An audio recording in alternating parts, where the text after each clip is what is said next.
Doctor Mary George, ഒരു ഇന്ത്യയിൽ നിന്ന് പുതിയ കാലത്തെ തിരിച്ചറിയുന്ന ഡിജിറ്റൽ ഇന്ത്യയിലേക്കുള്ള ഒരു പാച്ചിലുണ്ടല്ലോ, അതിലെത്രമാത്രം വിജയിച്ചു മോദിയും ഭരണകൂടവും? അതായത് ഡിജിറ്റൽ ഇന്ത്യയിലേക്കുള്ള ആ കുതിച്ചുചാട്ടത്തിലെ ഇന്ത്യയും മോദിയും ഭരണകൂടവും എങ്ങനെ വിജയിച്ചു, അവിടെയാണ് ഇതുവരെ നമുക്ക് ഒരു നല്ല ചുവട് വയ്ക്കാൻ പറ്റാതെ വന്നിട്ടുള്ളത്. നമുക്ക് ഒരുപാട് സ്പേസ് അച്ചീവ്മെൻറ്റ്സ് ഉണ്ടായിട്ടുണ്ട്. പക്ഷേ ഡിജിറ്റൽ സിസ്റ്റത്തിലേക്കുള്ള ഈ അതായത് ഈ ചുവടുമാറ്റം, ആ ചുവടുമാറ്റത്തിനൊപ്പം ചുവട് മാറാൻ ഇന്ത്യക്ക് കഴിഞ്ഞിട്ടില്ല.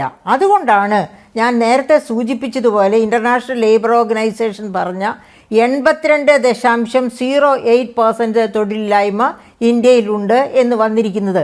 തീർച്ചയായിട്ടും അതിലേക്ക് വേണ്ട പല സ്റ്റെപ്സും നരേന്ദ്രമോദി ഗവൺമെൻറ് വെച്ചുകൊണ്ടിരിക്കുകയാണ്. പക്ഷേ അത് ഈ രാജ്യത്തിലെ ജനസംഖ്യയുമായി താരതമ്യപ്പെടുത്തുമ്പോൾ യൂത്തുമായിട്ട്, അതായത് നമുക്കറിയാം ലോകരാജ്യങ്ങളിൽ ശരാശരി പ്രായം 28 വയസ്സിൽ നിൽക്കുന്ന രാജ്യമാണ് ഇന്ത്യ. ഒന്നാമത്തെ ജനസംഖ്യയാണ്. അതേ സമയത്ത് നമ്മുടെ അന്ന് അത് കഴിഞ്ഞ അതിൻ്റെ അങ്ങ് 2023 മെയ്യിലാണ് നമ്മൾ ഒന്നാമത്തെ ജനസംഖ്യയായി മാറുന്നത്. അന്ന് നരേന്ദ്രമോദി, നമ്മുടെ ബഹുമാനപ്പെട്ട പ്രധാനമന്ത്രി തന്നെ പറഞ്ഞിരുന്നു, നമ്മുടെ ശരാശരി പ്രായം ഏറ്റവും അഭികാമ്യമായ 28 വയസ്സാണെന്ന്. അപ്പോൾ മോസ്റ്റ് പ്രൊഡക്റ്റീവായിട്ടുള്ള ഒരു ശരാശരി പ്രായമുള്ള രാജ്യം, ആ പ്രൊഡക്ടിവിറ്റിയിൽ നിന്ന് മാക്സിമം അഡ്വാൻറ്റേജ് എടുക്കാൻ കഴിയണമെങ്കിൽ ഈ പറയപ്പെട്ട ഡിജിറ്റൽ ടെക്നോളജിയിലെ കുതിച്ചുചാട്ടത്തിനനുസരിച്ച് ചാടാൻ നമുക്ക് പറ്റണം. അതിന് നമുക്ക് പറ്റിയിട്ടില്ല എന്നുള്ളതാണ് ഇത്ര വലിയ തൊഴിലില്ലായ്മ ഇന്ത്യയിൽ. എന്നിട്ടും നമ്മൾ AI ബേസ്ഡ് ആയിട്ടുള്ള തൊഴിലുകളൊന്നും, അതായത് വന്നു പോകുന്നു, അത് വളരെ വളരെ സ്ലോ സ്പേസിലേ അതിൻ്റെയൊക്കെ വളർച്ച ഉണ്ടാകുന്നുള്ളൂ. അത് വളരെ പ്രധാനപ്പെട്ട ഒരു കാര്യം തന്നെയാണ്. ആ മേഖലയിൽ നമ്മൾ ചുവട് മാറ്റം നടത്തേണ്ടിയിരിക്കുന്നു. വളരെ ദ്രുതഗതിയിൽ മുന്നോട്ട് പോകേണ്ടിയിരിക്കുന്നു. അപ്പോൾ ഞാൻ അതവിടെ നിർത്തുകയാണ്. ബിക്കോസ് ഞാൻ ആ മേഖലയെപ്പറ്റി അത്ര ആധികാരികമായിട്ട് പറയാൻ മാത്രം എക്സ്പെർട്ടൈസ് എനിക്കില്ല. പക്ഷേ കൂടുതൽ പറയാമായിരുന്നു. എനിക്ക് വേറൊരു മേഖല കൈവയ്ക്കാനുണ്ട്, അതുകൊണ്ടാണ്. അതായത് ഈ ഫെഡറൽ സംവിധാനത്തെപ്പറ്റി ഡോക്ടർ ഗോപകുമാർ പറഞ്ഞല്ലോ. അവിടെ ഇന്ത്യയുടെ ഫെഡറൽ സംവിധാനത്തിൻ്റെ നടുവൊടിയുന്ന രീതിയിലാണ് ഇപ്പോൾ 2014 ശേഷമുള്ള, അതായത് 2015 ധനകാര്യ കമ്മീഷൻ തൊട്ട് ഇങ്ങോട്ടുള്ള പോക്ക്. ഏതൊക്കെ തരത്തിലാണ് അവിടെ വിവേചനം നടക്കുന്നത്? വിവേചനം എന്ന് പറഞ്ഞാൽ ഫിനാൻസ് കമ്മീഷൻ്റെ ഡെവല്യൂഷൻ പ്രിൻസിപ്പിൾ, ഡയറക്റ്റ് ടാക്സസ് ഒക്കെ പിരിച്ചെടുക്കുന്നത് കേന്ദ്ര ഗവൺമെൻറ്റാണ്. ആ ഡയറക്റ്റ് ടാക്സസ് എങ്ങനെയാണ് സംസ്ഥാനങ്ങളുമായിട്ട് ഷെയർ ചെയ്യുന്നത് എന്ന് തീരുമാനിക്കുകയാണ് ഫിനാൻസ് കമ്മീഷൻ ചെയ്യുന്നത്. അതിന് ഫിനാൻസ് കമ്മീഷൻ വച്ചിരിക്കുന്ന നോംസ് ഒക്കെ വികലമായ നോംസാണ്.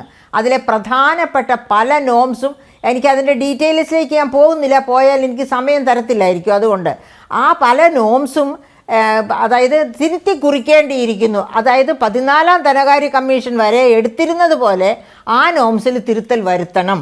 ഇനി രണ്ടാമത്, സെസ്സും സർചാർജും അത് കോൺസ്റ്റിറ്റ്യൂഷണലായിട്ട് തന്നെ കേന്ദ്രത്തിനും സംസ്ഥാനങ്ങൾക്കും പിരിക്കാവുന്നതാണ് സെസ്സും സർചാർജും. പക്ഷേ മോദി ഗവൺമെൻറ് അതൊരു പ്രിവിലേജ് ആയിട്ട് എടുത്തുകൊണ്ട്, അതായത് 2018 ആകെ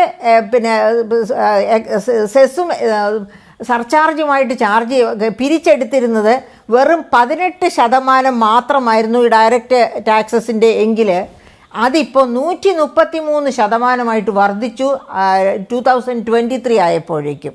എന്ന് വെച്ചാൽ അങ്ങനെ സെസ്സും സർചാർജും എല്ലാ ചാർജുകളും പോകുന്നത് ജനങ്ങളുടെ തലയിലാണ്. അപ്പോൾ ജനങ്ങളിൽ നിന്ന് ഇത്രയധികം സെസ്സും സർചാർജും പിരിച്ചെടുത്തു കഴിഞ്ഞാൽ സംസ്ഥാന ഗവൺമെൻറ്റുകളാണ് പ്രതിരോധത്തിലാകുന്നത്. അപ്പോൾ ഫിനാൻസ് കമ്മീഷൻ വഴിയുള്ള ഡെവല്യൂഷൻ വഴി അവരെ പ്രതിരോധത്തിലാക്കുന്നു. അതോടൊപ്പം സെസ്സും സർചാർജും കൂടുതൽ കളക്ട് ചെയ്തും സംസ്ഥാനങ്ങളെ പ്രതിരോധത്തിലാക്കുന്നു, അവരുടെ കയ്യിലെത്തുന്ന പണം കുറവാക്കുന്നു. മൂന്നാമത് ഒരു കാര്യവും കൂടിയുണ്ട് അവിടെ പറയാനായിട്ട്, അതായത് സെൻട്രലി സ്പോൺസേർഡ് സ്കീംസ്.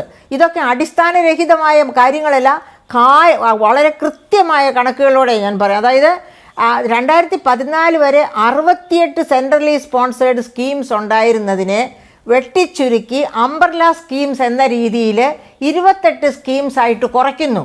അതുമാത്രവുമല്ല, 60:40 അതായിരുന്നു ഒട്ടുമിക്ക സ്കീംസിൻ്റെയും. സെൻട്രൽ ഗവൺമെൻറ് 60%, സംസ്ഥാന ഗവൺമെൻറ് 40%. അതിൻ്റെ ഏറ്റവും വലിയ ഒരു മാറ്റം ഉണ്ടായിരുന്നത് തൊഴിലുറപ്പ് പദ്ധതി MGNREGP, Mahatma Gandhi national rural employment, അതിൽ 90% കേന്ദ്രവും 10% സംസ്ഥാനങ്ങളുമാണ് മുടക്കേണ്ടിയിരുന്നത്. അതിപ്പോഴും അങ്ങനെ തുടരുന്നു. ബാക്കി ഉണ്ടായിരുന്ന എല്ലാ സ്കീംസും 60:40 എന്ന, അതായത് 60% കേന്ദ്രം 40% സംസ്ഥാനം അങ്ങനെയായിരുന്നത് ഒക്കെ തന്നെ ഈ 28 കുറച്ചു എന്ന് മാത്രമല്ല 25% കേന്ദ്രം, 15% കേന്ദ്രം, 10% കേന്ദ്രം എന്ന രീതിയിൽ കുറച്ചു. എന്ന് വച്ചാൽ സംസ്ഥാനങ്ങളുടെ പങ്ക് 85%, 65% ഈ തരത്തിൽ വർദ്ധിച്ചു എന്നർത്ഥം. അപ്പോൾ അവിടെയും സംസ്ഥാനങ്ങളെ പ്രതിരോധത്തിലാക്കി. ഏതായാലും ഡോക്ടർ മേരി ജോർജ് ഈ 11 വർഷത്തെ ശരികൾ മാത്രമല്ല തെറ്റെന്ന് തോന്നിയതും പറയാൻ ശ്രമിച്ചു. അവിടെ എവിടെയും ഒരു അസഹിഷ്ണുതയും കണ്ടില്ല.